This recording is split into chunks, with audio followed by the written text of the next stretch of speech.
آپ کو فیصلہ کرنے میں مشکل پیش آتی ہے، آپ کا دماغ صحیح فیصلے نہیں کر پاتا، آپ کا موڈ ٹھیک نہیں رہتا، کبھی آپ پریشان ہوتے ہیں، کبھی آپ خفا ہوتے ہیں، برین فاگ ہوتا ہے، مطلب کہ دماغ کلیئر نہیں ہوتا ہے آپ کا، آپ چڑچڑے ہو جاتے ہیں، آپ کو غصہ بہت زیادہ آتا ہے۔ دماغ کی انفلیمیشن ایک بہت کامن مسئلہ بن چکا ہے آج کل، جس کی وجہ سے لوگوں کو میموریز کے ایشوز ہوتے ہیں، وہ پراپر سے ایک چیز پہ یا ایک ٹاسک پہ فوکس یا کنسنٹریشن نہیں کر پاتے۔ تو اس ویڈیو میں ہم 4 بہت ضروری چیزیں ڈسکس کریں گے جو کہ آپ کے دماغ میں انفلیمیشن یا سوزش کر رہی ہیں، اور پھر میں آخر میں ایک چیز کے بارے میں بتاؤں گا جس کو آپ اپنی خوراک میں شامل کر کے اپنے دماغ کی سوزش کو کم اور روک سکتے ہیں۔ سب سے پہلی چیز ہے کرونک انفلیمیشن۔ اگر آپ کے جسم کے کسی دوسرے حصے میں سوزش ہے، جیسا کہ آپ کو کوئی انفیکشن ہوا ہے، یا اس کے علاوہ آپ کو اگر ڈائبٹیز ہے، آپ کو اوبیسٹی کا پرابلم ہے، تو جسم کے کسی دوسرے حصے میں اگر انفلیمیشن ہوگی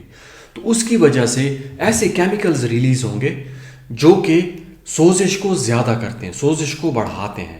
یہ کیمیکل آپ کے دماغ میں جا کے وہاں پہ سوزش پیدا کریں گے۔ دوسرا جو موسٹ کامن ریزن ہے وہ ہے خوراک اور آپ کا life style. So for example, اگر آپ کی زندگی ایسی ہے کہ آپ ایک آفس میں کام کرتے ہیں یا آپ کوئی فزیکل ایکٹیویٹی نہیں کرتے ہیں، اس کے علاوہ اگر آپ میٹھی چیزوں کا زیادہ استعمال کرتے ہیں، تو ان چیزوں کی وجہ سے آپ کے معدے اور آنتوں میں سوزش ہوتی ہے۔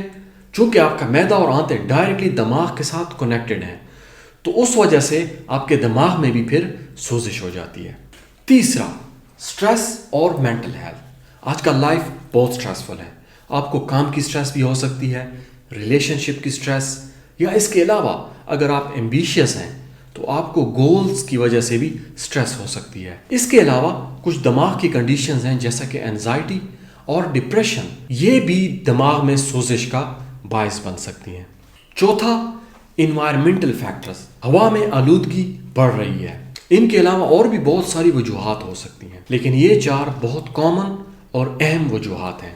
اب آپ کیا کر سکتے ہیں؟ آپ اپنی ڈائبٹیز کو کنٹرول کر سکتے ہیں، آپ اپنی اوبیسٹی کو کنٹرول کر سکتے ہیں، آپ تھوڑی بہت ایکسرسائز یا چلنا پھرنا کر سکتے ہیں، آپ اپنی غذا کو امپروو کر سکتے ہیں، اور اپنے دماغ کی صحت کا خیال رکھ سکتے ہیں۔ اس کے ساتھ اگر آپ ہلدی استعمال کرتے ہیں تو اس کی وجہ سے آپ کے جسم میں انفلیمیشن کم ہوتی ہے۔ تو اس طرح سے ہلدی آپ کے دماغ میں اور جسم میں انفلیمیشن کو روکتی ہے۔ میرا نام ڈاکٹر ذوالکفل ہے اور میں ایک نیورو سائنٹسٹ ہوں۔